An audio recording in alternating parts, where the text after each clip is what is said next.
TV 24 news ವಾಹಿನಿಗೆ ಸ್ವಾಗತ. ಬಾಗಲಕೋಟೆ ಜಿಲ್ಲೆ ಪೊಲೀಸ್ ಅಧೀಕ್ಷಕರು ಆದ ಅಮರನಾಥ್ ರೆಡ್ಡಿ ಇವರ ಆದೇಶದ ಮೇರೆಗೆ ಈ ದಿವಸ ಬಾಗಲಕೋಟೆ ಜಿಲ್ಲಾ ಪೊಲೀಸ್ ಇಲಾಖೆ ವತಿಯಿಂದ ಅಂತಾರಾಷ್ಟ್ರೀಯ ಮಾದಕ ವಸ್ತು ಮುಕ್ತ ದಿನವನ್ನಾಗಿ ಮಾಡುವ ಕುರಿತು ಬಾದಾಮಿ ತಾಲೂಕಿನ ಪೈಕಿ ಜಲಗೇರಿ ಗ್ರಾಮದ ಕನ್ನಡ ಶಾಲಾ ಮಕ್ಕಳಿಂದ ಪ್ರತಿಜ್ಞಾ ಬೋಧನೆ ಮೂಲಕ ಆಚರಣೆ ಮಾಡಲಾಗಿದೆ. ಪ್ರಾಥಮಿಕ ಶಾಲೆ ಜಲಗೇರಿ ವಿದ್ಯಾರ್ಥಿಗಳಾದ ನಾವು ಈ ಮೂಲಕ ಪ್ರಮಾಣ ಮಾಡುವುದೇನೆಂದರೆ ಮಾದಕ ದ್ರವ್ಯ ವ್ಯಸನ ಮುಕ್ತ ರಾಷ್ಟ್ರ ನಿರ್ಮಾಣ ಮಾಡಲು ನಾವು ಗಾಂಜಾ ಅಫೀಮದಂತಹ ಮಾದಕ ದ್ರವ್ಯಗಳನ್ನು ಸೇವಿಸುವುದಿಲ್ಲ ಹಾಗೂ ಇತರರು ಮಾದಕ ದ್ರವ್ಯ ಸೇವಿಸದಂತೆ ಶ್ರಮವಹಿಸುತ್ತೇವೆ. ಅಕ್ರಮ ಮಾದಕ ದ್ರವ್ಯಗಳ ಬಗ್ಗೆ ಮಾಹಿತಿ ಬಂದಲ್ಲಿ ಪೊಲೀಸ್ ಸಹಾಯವಾಣಿ 112 ಗೆ ಕರೆ ಮಾಡಿ ತಿಳಿಸುತ್ತೇವೆ. ನಾವು ಇಂದಿನಿಂದ ಮಾದಕ ದ್ರವ್ಯ ವ್ಯಸನ ಮುಕ್ತ ರಾಷ್ಟ್ರವನ್ನಾಗಿ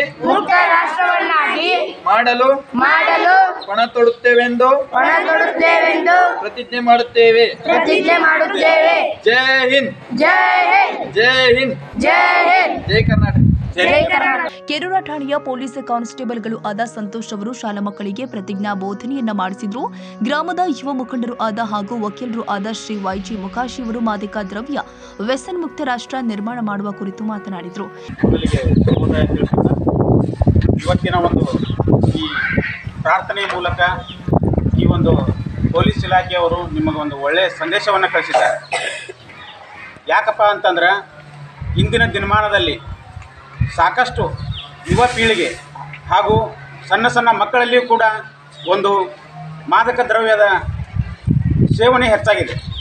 ಅದರಿಂದ ಅವರ ಆರೋಗ್ಯ ಹಾಳಾಗುವುದಲ್ಲದೆ ನಮ್ಮ ಪರಿಸರ ಕೂಡ ಹಾಳಾಗ್ತಾ ಇದೆ.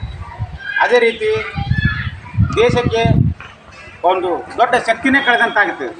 ಆ ಒಂದು ಕಾರಣದಿಂದ ಪೊಲೀಸ್ ಇಲಾಖೆಯವರು ಅದನ್ನೆಲ್ಲ ಅಬ್ಸರ್ವೇಷನ್ ಮಾಡಿ ಎಲ್ಲ ನಾವು ಎಲ್ಲಿಂದ ಈ ಒಂದು ಪರೇಡನ್ನು ಚಾಲೂ ಮಾಡಿದ್ರೆ ಇದರಿಂದ ಸಮಾಜ ಸುಧಾರಿಸುತ್ತಾ ಅನ್ನೋ ಒಂದು ಉದ್ದೇಶನ ಇಟ್ಕೊಂಡು ಕೇಸಿ ಸ್ಕೂಲಿಂದ ಅಂದ್ರೆ ನಮ್ಮ ಮಕ್ಕಳ ಅವ್ರ ತಲೆಯಲ್ಲಿ ನಾವು ಒಳ್ಳೆಯ ವಿಚಾರನೇ ತಿಳಿಸಿದೀವಿ ಅಂತಂದ್ರೆ ಅವರಿಂದ ನಮ್ಮ ಮುಂದಿನ ಪೀಳಿಗೆ ಒಳ್ಳೆಯದಾಗಿ ಸಿಗುತ್ತಪ್ಪ ಅನ್ನೋ ಒಂದು ಉದ್ದೇಶದಿಂದ ಈ ಮಕ್ಕಳ ಮೂಲಕ ಇದನ್ನೇನು ಮಾಡ್ತಾರೆ, ದ್ರವ್ಯ ಮುಕ್ತ ಅಂದ್ರೆ ಮಾದಕ ದ್ರವ್ಯಗಳು ಏನಪ್ಪ ಮಾದಕ ದ್ರವ್ಯಗಳು ಅಂದರೆ ನಿಮ್ಮಲ್ಲಿಗೆ ಅಷ್ಟು ತಿಳುವಳಿಕೆ ಮಟ್ಟಕ್ಕೆ ನಿಮಗೇನು ತಿಳಿದಿರ್ತದಪ್ಪ ಅಂದ್ರೆ ಯಾವುದೂ ಗೊತ್ತಿರಲ್ಲ.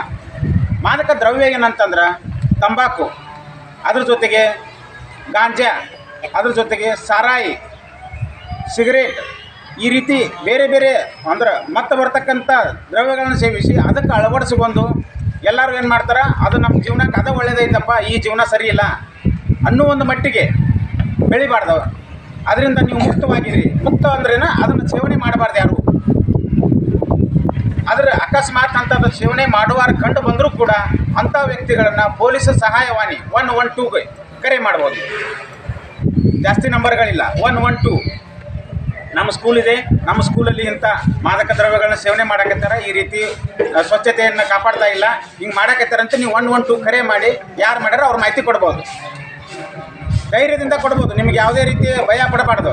ಸ್ಕೂಲ್ ಅಂತಂದ್ರೇನು ಒಂದು ಧೈರ್ಯ ಶಕ್ತಿ. ನಿಮಗೆ ಕಂಡು ಬಂದಲ್ಲಿ ನಮ್ಮ ಸ್ಕೂಲ್ ಒಳಗೆ ಅನ್ಯಾಯ ಆಗಕತ್ತೈತೆ ಅನ್ನೋದು ನಿಮ್ಗೆ ಕಂಡು ಬಂತಂದ್ರೆ ತಕ್ಷಣ 112ಗೆ ಕರೆ ಮಾಡಿಕೇಸಿ ಪೊಲೀಸ್ ಸಹಾಯವಾಣಿಗೆ ನಮ್ಮ ಸ್ಕೂಲ್ ಒಳಗೆ ಈ ರೀತಿ ಆಗಕತ್ತೈತಪ್ಪ ಅಂತ ಅವ್ರ ಸಹಾಯನೂ ಪಡ್ಕೋಬೋದು. ಆನಂತರ ನಿಮ್ಮ ರಕ್ಷಣೆನೂ ಕೂಡ ಮಾಡ್ತಾರೆ ಅವರು.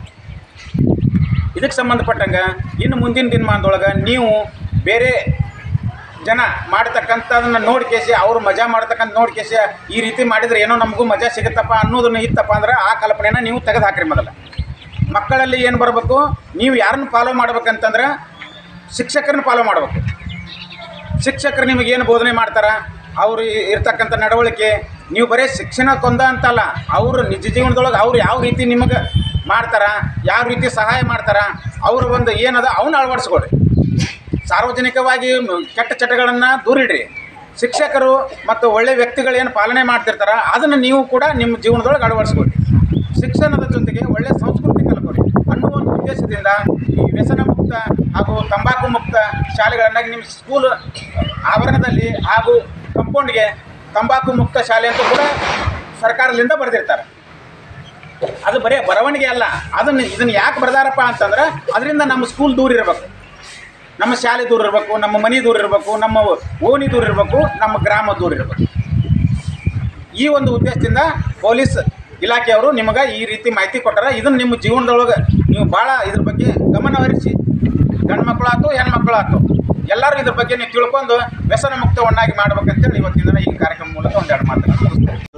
ತುಂಬ ಮುತುವರ್ಜಿ ವಹಿಸ್ಕೊಂಡು SP ಸಾಹೇಬರು ನಮ್ಮ ಖುದ್ದಾಗಿ ಯಾವುದೋ ನೀವು ನಿಯರೆಸ್ಟ್ ಸ್ಕೂಲ್ ಅತಿ ಹೆಚ್ಚು ಸ್ಟ್ರೆಂತ್ ಇರೋಂಥ ಸ್ಕೂಲ್ಗೆ ಭೇಟಿ ಕೊಟ್ಟು ನೀವು ಸೂಕ್ತ ತಿಳುವಳಿಕೆ ನೀಡಬೇಕು ಅಂತೇಳಿ ಹೇಳ್ಯಾರ. ಮಾನ್ಯ SP ಸಾಹೇಬರ ಆದೇಶದಂತೆ ಈ ಡ್ರಗ್ಸು, ಗಾಂಜಾ, ಅಫೀಮು ಯಾವ್ಯಾವ ಥರ ವಿಧ ಬರ್ತಾವೆ ತಮಗೆಲ್ಲ ಇನ್ನೂ ತಿಳಿದಿಲ್ಲ, ಮುಂದೆ ತಿಳ್ಕೊಳ್ಳೇಬೇಕು. ನೀವು ಕೂಡ ಯಾವುದೇ ಥರ ಇಲ್ಲೇ ಅಕ್ರಮವಾಗಿ ಇಲ್ಲೇ ಸ್ಕೂಲ್ ಹತ್ರ ತಂದು, ಗೇಟ್ ಹತ್ರ ತಂದು ಈ ಯಾವುದೇ ಮಾದಕ ದ್ರವ್ಯಗಳನ್ನು ಮಾರ್ತಾ ಇದ್ರೆ ನೀವು ಪೊಲೀಸರಿಗೆ ಇನ್ಫಾರ್ಮ್ ಮಾಡ್ಬೋದು, ಮಾಹಿತಿ ಕೊಡ್ಬೋದು. ನಿಮಗೇನಾದ್ರು ಇನ್ ಕೇಸ್ ನಿಮಗೆ ಪೊಲೀಸರ ಸಹಾಯ ದೊರಕಲಿಲ್ಲ ಅಂದರೆ ಶಿಕ್ಷಕರಿಗೆ ಹೇಳ್ಬೋದು, ಶಿಕ್ಷಕರು ನಮಗೆ ಕಾಂಟ್ಯಾಕ್ಟ್ ಮಾಡ್ತಾರೆ. ಶಿಕ್ಷಕರ ಹತ್ರ ನಮ್ಮದು ಫೋನ್ ನಂಬರ್ ಇರ್ತಾವೆ. ಈ ಬರೇ ಮಾದಕ ದ್ರವ್ಯ ಅಂದ್ರೆ ಅದು ಅಷ್ಟೇ ಅಲ್ಲ, ಯಾವುದೇ ಥರದ ಘಟನೆಗಳಾಗಲಿ ಮನೆಯೊಳಗಾಗಲಿ ನಿಮ್ಮ ತಂದೆ ತಾಯಿ, ನಿಮ್ಮ ಕುಟುಂಬ ಯಾವುದೇ ಥರದ ದುಶ್ಚಟಗಳಿದ್ದರೂ ಶಿಕ್ಷಕರ ಹತ್ರ ಹೇಳ್ಬೋದು. ನೀವು ನೇರವಾಗಿ ಹೇಳೋಕ್ಕಾಗಲಿಲ್ಲ ಅಂದರೆ ಶಿಕ್ಷಕರು ಹೇಳಿದ್ರೆ ನಮ್ಮ ಶಿಕ್ಷಕರು ಹೇಳ್ತಾರೆ, ನಾವು ಅದಕ್ಕೆ ಮುಂದಿನ ಕ್ರಮ ತಗೊಳ್ತೀವಿ. ಅದೇ ರೀತಿ ಈ ಸೈಬರ್ ಅಪರಾಧ ಬಗ್ಗೆ ತಮಗೆಲ್ಲ ಗೊತ್ತಿರಬೇಕು. ಈಗ ಇತ್ತೀಚೆಗೆ ಸ್ವಲ್ಪ ತುಂಬ ಟ್ರೆಂಡ್ ಐತೆ ಅದು ಸೈಬರ್ ಅಪರಾಧ. ಅದು ಕೂಡ ಭಾಳ ಇದು ಒಂದು ಜಸ್ಟ್ ಒಂದು ಕ್ಲಿಕ್ ಗೊತ್ತಿದ್ರೆ ಸಾಕು, ನಿಮ್ಮ ಕುಟುಂಬ ಏನು ಆಧಾರಿತವಾಗಿರುತ್ತಲ್ಲ 1,50,000ಕ್ಕೆ ಅದು ಒಂದು ವಿತಿನ್ ಸೆಕೆಂಡಲ್ಲಿ ಹೋಗ್ಬಿಡುತ್ತೆ. ಸೈಬರ್ ಅಪರಾಧಕ್ಕೆ ಒಳಗಾಗ್ಬಿಡ್ತೀರಿ. ಅದಕ್ಕೋಸ್ಕರನೂ ಕೂಡ ಈ ಸ್ಪಂದನ ವಾಹನ ಅಂತ ಇದೆ 112 ಅದಕ್ಕೆ ಕಾಲ್ ಮಾಡಿದ್ರೆ ಅಂದ್ರೆ ಕೇಸ್ ರಿಜಿಸ್ಟರ್ ಆಗುತ್ತೆ. ಅದು ಕೇಸ್ ರಿಜಿಸ್ಟರ್ ಆದರೆ ಇನ್ ಕೇಸ್ ನಿಮ್ಮ ಅಮೌಂಟ್ ಅವ್ರು ಏನಾದ್ರು ಡ್ರಾ ಮಾಡಲಿಲ್ಲ ಅಂದ್ರೆ ಅದು ನಿಮ್ಮ ಫ್ರೀಸ್ ಆಗಿರ್ತದೆ ಅಕೌಂಟ್ ಒಳಗೆ. ನಿಮ್ಮ ಅಕೌಂಟ್ ಒಳಗೆ ಪೊಲೀಸ್ ಇಲಾಖೆ ಏನು FIR ಆಗಿರ್ತದೆ ಅದನ್ನು ಹೊಳ್ಳಿ ರಿಟರ್ನ್ ಮಾಡಿಕೊಡುತ್ತೆ. ಅಷ್ಟೊಂದು ಸೌಲಭ್ಯ ಐತಿ. ಅದು ಏನು ಆಗಿರ್ತದಲ್ಲ ಲಿಂಕ್ ಒತ್ತಿ ಅಮೌಂಟ್ ಹೋಗಿದ್ದು ಏನು ದುಡ್ಡು ಹೋಗಿರ್ತದಲ್ಲ ವಿತಿನ್ 24 hours ಒಳಗೆ ಕಾಲ್ ಮಾಡ್ಬೇಕು ನಮಗೆ, ನಮ್ಮ ಇಲಾಖೆಗೆ 112 ಕಾಲ್ ಮಾಡಿದರೆ ಅದು ಬೆಂಗಳೂರು ಹೋಗುತ್ತೆ, ಅದು ಕೇಸ್ ರಿಜಿಸ್ಟರ್ ಆಗುತ್ತೆ. ಇದು ಸೈಬರ್ ಕ್ರೈಮ್ದು. ಮತ್ತು ಬಾಲ್ಯ ವಿವಾಹ, ಅತಿ ಕಡಿಮೆ ವಯಸ್ಸೊಳಗೆ ಏನಾದರೂ ಮದುವೆ ಆಗ್ತಿದ್ರೆ 18 ವರ್ಷ ಒಳಗಡೆ ಅದು ಕೂಡ ನೀವು ಇನ್ಫಾರ್ಮ್ ಮಾಡ್ಬೋದು. ಅದು ನಿಮಗೆ ಸಪೋರ್ಟಿವ್ ಆಗಿರುತ್ತೆ. ಪೊಲೀಸರು ನಿಮ್ಮ ಹೆಸರನ್ನ ಎಲ್ಲಿ ತೊಗೊಳ್ಳಲ್ಲ, ಅದರ ಬಗ್ಗೆ ಭಯ ಬೇಡ.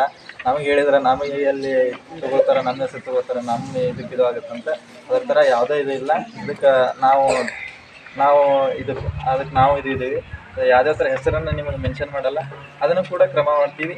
ಇದು ಯಾಕೆ ನಿಮಗೆ ಸ್ಕೂಲಿಗೆ ಕಳಿಸ್ಯಾರ SP ಸಾಹೇಬ್ರು ಅಂದ್ರೆ ಈ ಸಮಾಜ ಅನ್ನೋದು ಮೊದಲ ಪ್ರಾರಂಭ ಹಂತ ಬೆಳವಣಿಗೆ ಅನ್ನೋದು ಈ ಸ್ಕೂಲ್ ಒಳಗೆ ಅಡಗ್ಯದ ಅಂತೇಳಿ ಹಿಂದೆ ಯಾವ ಅಧಿಕಾರಿಗಳಾಗಲಿ ಮಾನ್ಯ ಪ್ರಧಾನಮಂತ್ರಿಗಳಾದರೂ ಹೇಳ್ಯಾರ.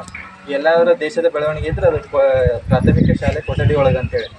ಅದಕ್ಕೆ ನಿಮ್ಮಿಂದನೇ ಪ್ರಾರಂಭ ಆಗಲಿ, ನಿಮ್ಮಿಂದನೇ ಇದು ಆಗಲಿ ಅಂತೇಳಿ ನಾವಿಲ್ಲಿ ಜಾಗೃತಿ ಮೂಡ್ಸಕ್ಕೆ ಬಂದೀವಿ. ನೀವು ಏನೇ ಇದ್ದರೂ ಧೈರ್ಯವಾಗಿ ಪೊಲೀಸ್ ಇಲಾಖೆಗೆ ನೀವು ಮಾಹಿತಿ ಕೊಡ್ಬೋದು. ಅದರ ಪ್ರಕಾರ ನಾವು ಕ್ರಮ ತಗೊಳ್ತೀವಿ. ಇಲ್ಲ ಶಿಕ್ಷಕರಿಗೆ ತಿಳಿಸ್ರಿ, ಶಿಕ್ಷಕರ ಮುಖಾಂತರ ನಮ್ಗೆ ತಿಳಿಲಿ. ಎಲ್ಲರೂ ಸಹಾಯ ಮಾಡಿರಿ, ಎಲ್ಲರೂ ಕೂಡಿ ಈ ಸಮಾಜನ ಕಟ್ಟೋಣ ಅಂತ ಹೇಳಿ ನಾನು ಮಾತನಾಡ್ತೀನಿ. ಇನ್ನು ಕಾರ್ಯಕ್ರಮದಲ್ಲಿ ಶಾಲಾ ಮಕ್ಕಳು ಹಾಗೂ ಗ್ರಾಮಸ್ಥರು ಹಾಗೂ ಶಾಲೆಯ ಮುಖ್ಯ ಗುರುಗಳು ಆದ SS ಗೌಡರ್, ಶಿಕ್ಷಕರು ಹಾಗೂ ಶಿಕ್ಷಕಿಯರು ಭಾಗವಹಿಸಿ ಕಾರ್ಯಕ್ರಮ ಯಶಸ್ವಿಗೊಳಿಸಿದರು. ಕನ್ನಡಿಗರ ಮೆಚ್ಚಿನ ನಿಮ್ಮ ಟಿವಿ 24 ಕನ್ನಡ ನ್ಯೂಸ್ ವಾಹಿನಿ ಇದೀಗ ಟಿವಿಯಲ್ಲಿ ಲಭ್ಯ. ಕರ್ನಾಟಕ ಮತ್ತು ದೇಶ ವಿದೇಶದ 360 ಡಿಗ್ರಿ ಸುದ್ದಿ ಹಾಗೂ ಉತ್ತರ ಕರ್ನಾಟಕ, ಬೆಳಗಾವಿ, ಬಾಗಲಕೋಟೆ, ಧಾರವಾಡ, ಹಾವೇರಿ, ಗದಗ, ಬಿಜಾಪುರ ಜಿಲ್ಲೆಯ ಕ್ಷಣ ಕ್ಷಣದ ವಿವರವನ್ನ ಪಡೆಯುವುದಕ್ಕೆ ಟಿವಿ 24 ಕನ್ನಡ ನ್ಯೂಸ್ ವಾಹಿನಿಯನ್ನ ಲೈಕ್ ಮಾಡಿ, ವಿಡಿಯೋಗಳನ್ನ ಶೇರ್ ಮಾಡಿ, ಕಮೆಂಟ್ ಮಾಡುವ ಮೂಲಕ ನಮ್ಮ ವಾಹಿನಿಗೆ ಸಹಕಾರ ನೀಡಿ ಮತ್ತು ಚಾನೆಲ್ ಅನ್ನ ಸಬ್ಸ್ಕ್ರೈಬ್ ಮಾಡಿ. Thank you.